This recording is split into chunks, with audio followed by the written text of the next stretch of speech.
بسم الله الرحمن الرحيم.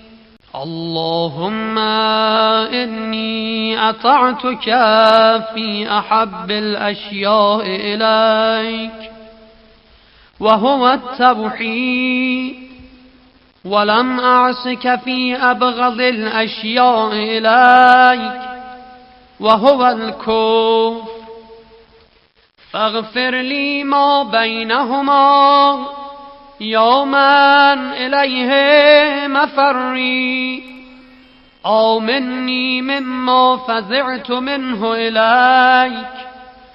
اللهم اغفر لي الكثير من معاصيك واقبل مني اليسير من طاعتك، يا عدتي دون العدد ويا رجائي والمعتمد ويا كهفي والسند ويا واحد يا أحد يا قل هو الله أحد الله الصمد لم يلد ولم يولد ولم يكن له كفؤا أحد.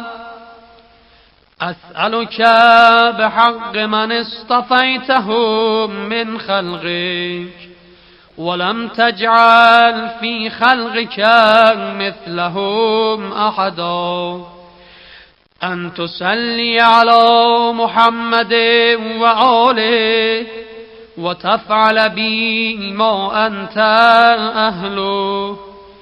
اللهم إني أسألك بالوحدانية الكبرى والمحمدية البيضاء والعلوية العليا وبجميع ما احتججت به على عبادك وبالاسم الذي حجبته عن خلقك فلم يخرج منك إلا إليك.